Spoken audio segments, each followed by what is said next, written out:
এখন যারা ক্ষমতায় আসবার আশা করছেন, স্বপ্ন দেখছেন, আর তারা যদি ক্ষমতায় এসে আগের কাজ করেন, হাসিনার মতো একই রকম দমন পীড়ন, সন্ত্রাস, গুম, গুপ্ত হত্যা, গণতন্ত্র হত্যা করা এবং দেশ বিরোধী ষড়যন্ত্রে লিপ্ত হন, বিদেশে টাকা পাচার করবার কথা ভাবেন, যে টাকা পাচার করে দিয়ে একসময় পালিয়ে যাব, তাদের বলছি আপনারাও এরকম বিচারের সম্মুখীন হবেন।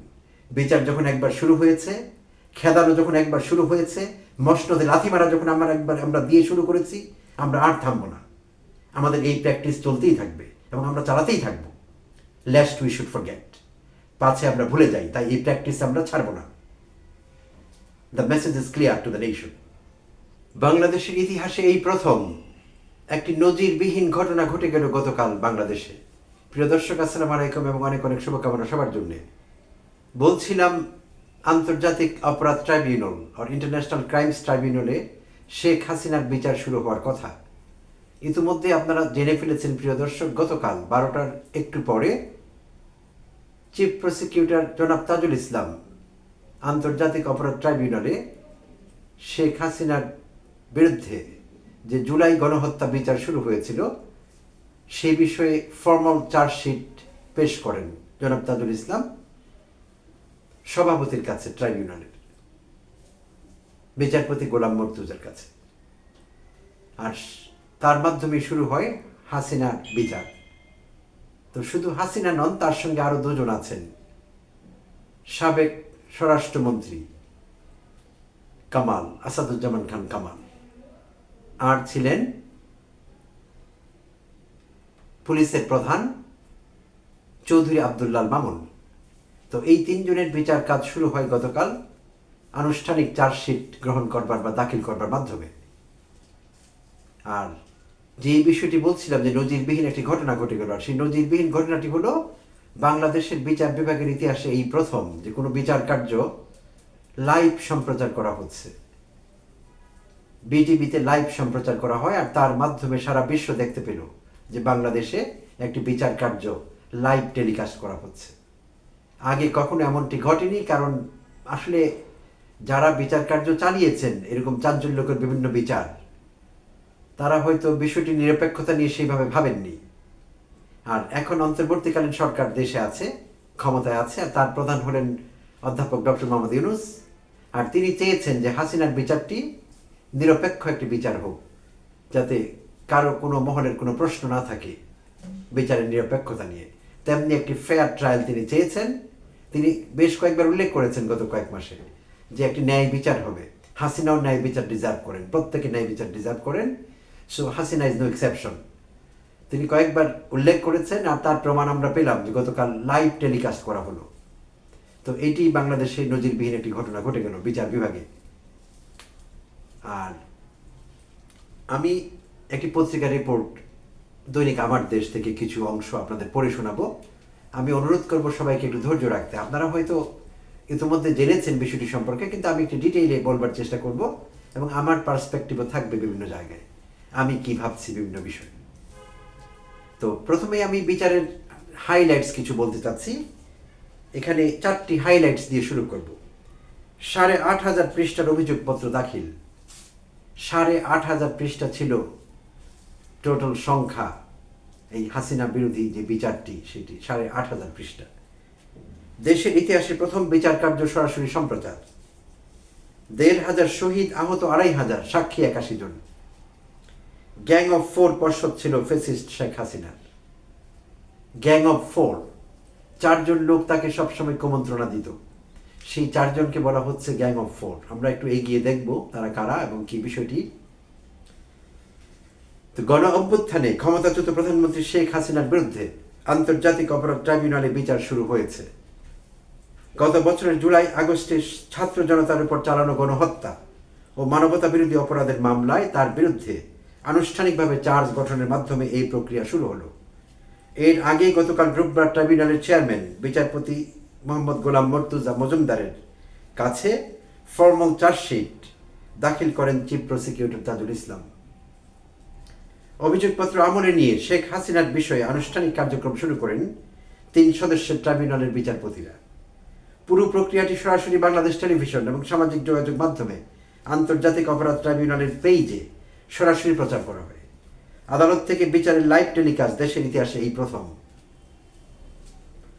8,747 পৃষ্ঠার ফর্মাল চার্জশিটে মুক্তিযুদ্ধের বায়বীয় চেতনার মাধ্যমে হাসিনা তথা শেখ পরিবারের স্বৈরতন্ত্র প্রতিষ্ঠার ভয়াবহ কাহিনী এবং শেষ পর্যন্ত ফেসিস্ট হয়ে উঠে হাজার হাজার ছাত্র জনতাকে হত্যার পর ভারতে পলায়নের বর্ণনা দেওয়া হয়েছে।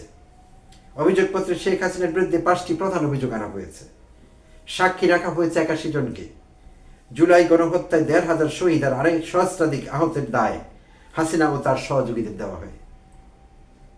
হাসিনার বিরুদ্ধে অভিযোগ সমূহ। অভিযোগ 1, 2024 সালের 14 জুলাই গণভবনে আয়োজিত সংবাদ সম্মেলনে আসামি শেখ হাসিনার উস্কানিমূলক বক্তব্য দেওয়া এবং এর পরিপ্রেক্ষিতে আসামি আসাদুজ্জামান খান কামাল ও চৌধুরী আবদুল্লাহ আল মামুন সহ তৎকালীন সরকারের অন্যান্য ঊর্ধ্বতন কর্তৃপক্ষের প্ররোচনা, সহায়তা ও সম্পৃক্ততায় তাদের অধীনস্থ এবং নিয়ন্ত্রণাধীন আইনশৃঙ্খলা বাহিনীর সদস্য ও সশস্ত্র আওয়ামী সন্ত্রাসী কর্তৃক ব্যাপক মাত্রায় এবং পদ্ধতিগতভাবে নিরীহ নিরস্ত্র ছাত্র জনতার উপর আক্রমণের অংশ হিসেবে হত্যার চেষ্টা, নির্যাতন এবং অন্যান্য অমানবিক আচরণ করার অপরাধগুলো, সংগঠনের প্ররোচনা, উস্কানি, সহায়তা, সম্পৃক্ততা, অপরাধ সংগঠন প্রতিরোধে ব্যর্থতা, অপরাধ সংগঠনের জন্য দায়ী ব্যক্তিদের শাস্তি না দেওয়া এবং ষড়যন্ত্র করার অপরাধ। এই ছিল অভিযোগ 1। অভিযোগ 2, আসামি শেখ হাসিনা কর্তৃক ছাত্র জনতার উপর হেলিকপ্টার, ড্রোন ও প্রাণঘাতী অস্ত্র ব্যবহারের মাধ্যমে আন্দোলনকারীদের হত্যা করে নির্মূলের নির্দেশ এবং তৎকালীন স্বরাষ্ট্রমন্ত্রী আসাদুজ্জামান খান কামাল ও তৎকালীন আইজিপি চৌধুরী আবদুল্লাহ মামুন কর্তৃক শেখ হাসিনার ওই নির্দেশ বাস্তবায়নে তাদের নিয়ন্ত্রণাধীন এবং অধীনস্থ আইন শৃঙ্খলা বাহিনীর সদস্যদের নির্দেশনা দিয়ে কার্যকর করার মাধ্যমে অপরাধ সংগঠনের নির্দেশ প্রদান, সহায়তা, সম্পৃক্ততা এবং ষড়যন্ত্রের মাধ্যমে মানবতা বিরোধী অপরাধ সংগঠন করেছে, যা তাদের গাদসারে কার্যকর করা হয়েছে। অভিযোগ 3, শেখ হাসিনার উস্কানিমূলক বক্তব্য ও মারণাস্ত্র ব্যবহার করে আন্দোলনরত ছাত্র জনতাকে হত্যার নির্দেশনার পরিপ্রেক্ষিতে আসাদুজ্জামান খান কামাল ও চৌধুরী আবদুল্লাহ মামুন সহ তৎকালীন সরকারের অন্যান্য ঊর্ধ্বতন কর্তৃপক্ষের প্ররোচনা, সহায়তা এবং সম্পৃক্ততায় তাদের অধীনস্থ ও নিয়ন্ত্রণাধীন আইন শৃঙ্খলা বাহিনীর সদস্য এবং সশস্ত্র আওয়ামী সন্ত্রাসী কর্তৃক ব্যাপক মাত্রায় ও পদ্ধতিগতভাবে নিরীহ নিরস্ত্র ছাত্র জনতার উপর আক্রমণের অংশ হিসেবে 16 জুলাই রংপুর বেগম রোকেয়া বিশ্ববিদ্যালয়ের সামনে আগ্নেয়াস্ত্র দিয়ে স্বল্প দূরত্ব থেকে সরাসরি নিরীহ নিরস্ত্র আন্দোলনকারী ছাত্র আবু সাইদের বুক লক্ষ্য করে বিনা উস্কানিতে একাধিক গুলি চালিয়ে তাকে নির্মমভাবে হত্যা করার মাধ্যমে উল্লেখিত আসামিদের গাদসারে এবং তাদের কর্তৃক অপরাধ সংগঠনের নির্দেশ, প্ররোচনা, উস্কানি, সহায়তা, সম্পৃক্ততা এবং ষড়যন্ত্র সহ অন্যান্য অমানবিক আচরণের মাধ্যমে মানবতা বিরোধী অপরাধ সংগঠন।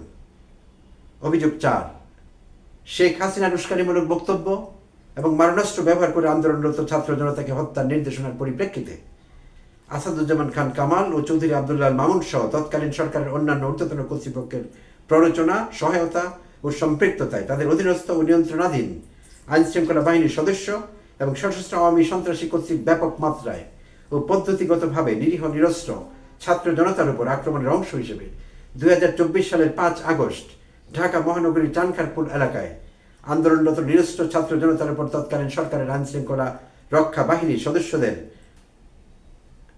নিরীহ নিরস্ত্র 6 ছাত্র জনতাকে গুলি করে হত্যা করার মাধ্যমে উল্লেখিত আসামিদের গাদসারে এবং তাদের কর্তৃক হত্যার নির্দেশ, প্ররোচনা, উস্কানি, সহায়তা, সম্পৃক্ততা ও ষড়যন্ত্র করার মাধ্যমে মানবতা বিরোধী অপরাধ সংঘটিত হয়েছে। অভিযোগ 5,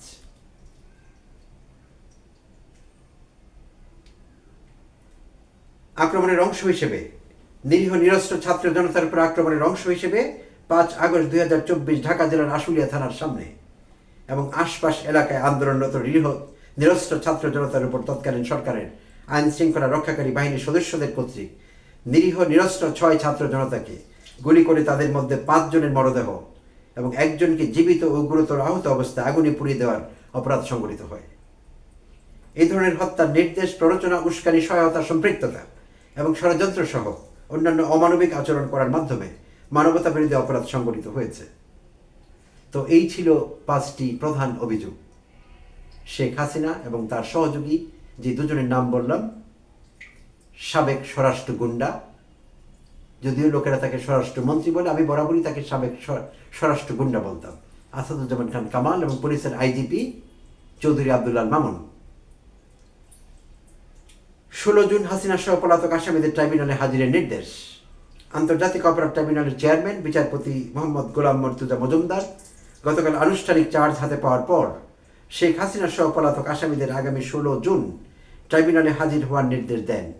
ওই দিন আসামিরা হাজির হলে সেদিন থেকেই পরবর্তী আনুষ্ঠানিক বিচার কার্যক্রম শুরু হবে। আর যদি আসামিরা আত্মপক্ষ সমর্থনে ট্রাইব্যুনালে উপস্থিত না হন, তাহলে আইন অনুযায়ী তাদের অনুপস্থিত হিসেবে ঘোষণা করার একটি প্রক্রিয়া থাকবে। সেদিন আদালত সেটি আনুষ্ঠানিকভাবে ঘোষণা করবে। গতকাল চিফ প্রসিকিউটর আসামিদের সম্পত্তি বাজেয়াপ্ত করে হতাহতদের মাধ্যমে বন্টন করে দেওয়ার আবেদন জানান। শেখ পরিবারের স্বৈরতন্ত্র প্রতিষ্ঠার ইতিহাস। শেখ পরিবারের কথা বলা হচ্ছে, অর্থাৎ গোড়ায় আমরা শুরু করছি, একেবারে শিকড় থেকে শেখরে।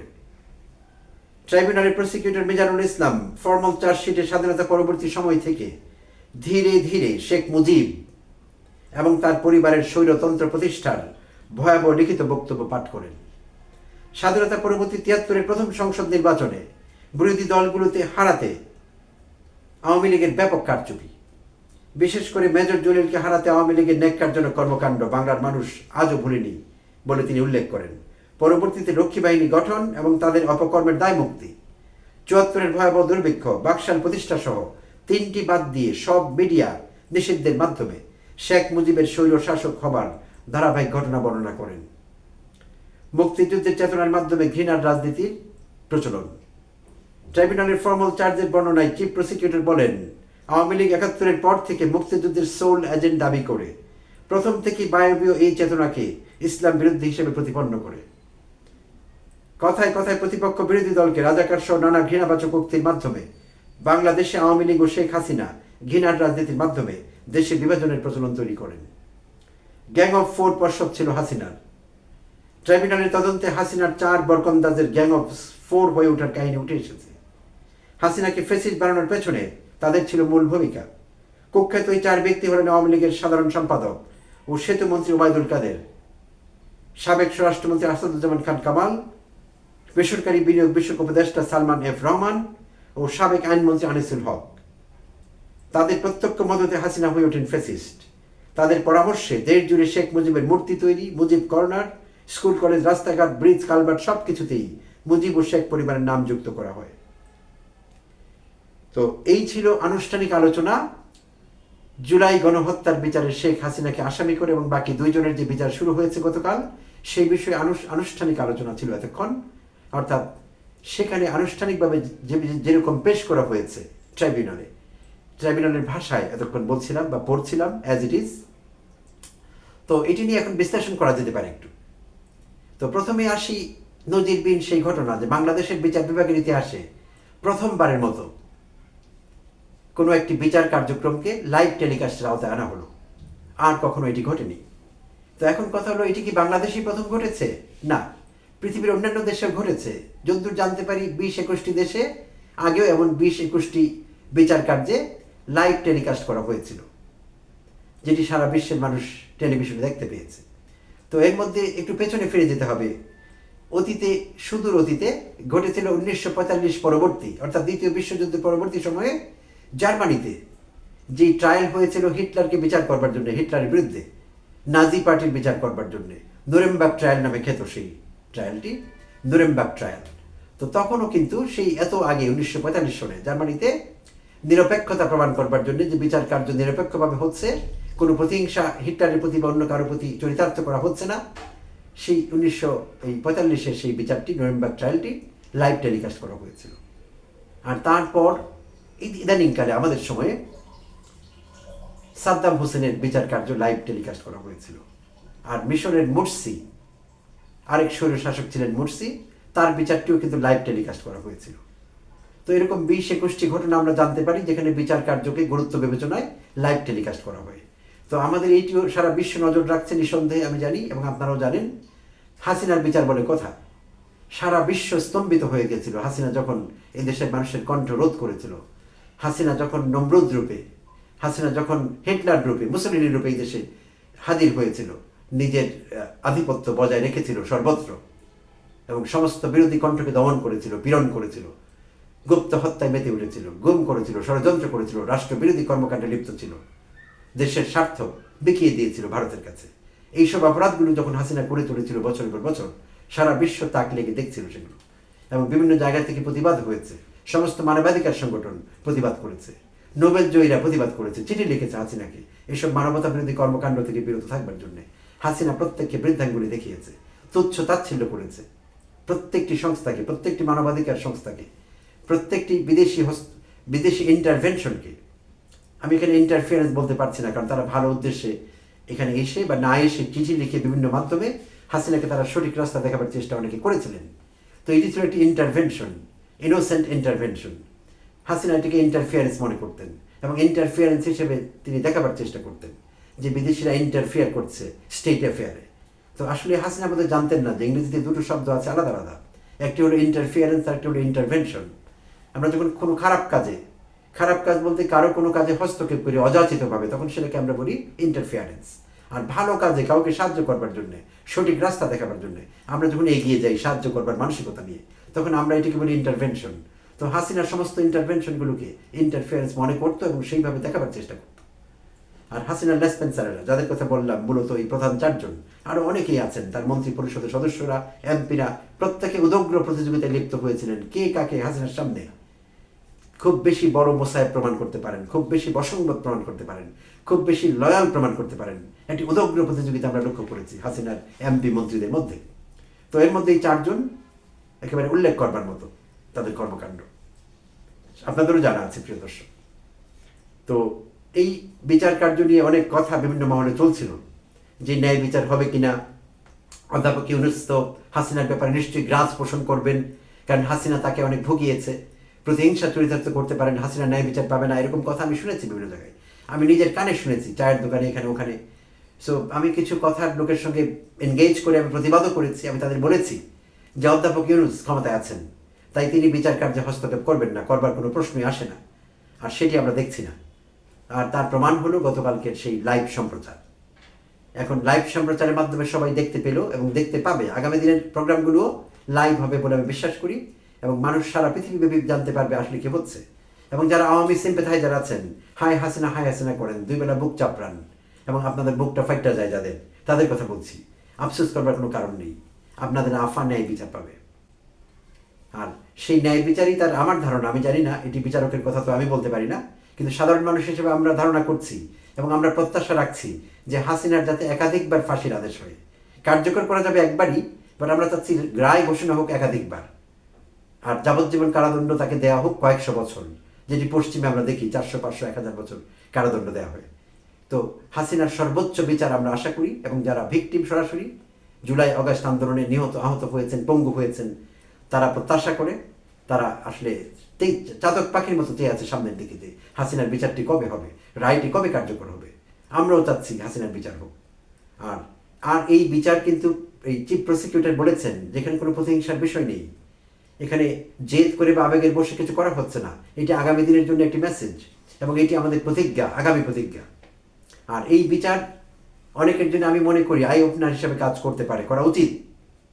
এখন যারা ক্ষমতায় আসবার আশা করছেন, স্বপ্ন দেখছেন, আর তারা যদি ক্ষমতায় এসে আগের কাজ করেন, হাসিনার মতো একই রকম দমন পীড়ন, সন্ত্রাস, গুম, গুপ্ত হত্যা, গণতন্ত্র হত্যা করা এবং দেশ বিরোধী ষড়যন্ত্রে লিপ্ত হন, বিদেশে টাকা পাচার করবার কথা ভাবেন যে টাকা পাচার করে দিয়ে একসময় পালিয়ে যাব, তাদের বলছি আপনারাও এরকম বিচারের সম্মুখীন হবেন। বিচার যখন একবার শুরু হয়েছে, খেদানো যখন একবার শুরু হয়েছে, মসনদে লাথি মারা যখন আমরা দিয়ে শুরু করেছি, আমরা আর থামবো না। আমাদের এই প্র্যাকটিস চলতেই থাকবে এবং আমরা চালাতেই থাকবো। লেস্ট উই শুড ফরগেট, পাছে আমরা ভুলে যাই, তাই এই প্র্যাকটিস আমরা ছাড়বো না। The message is clear to the nation. ধন্যবাদ দর্শক, ভালো থাকবেন, আবার কথা হবে অন্য কোনো ভিডিওতে।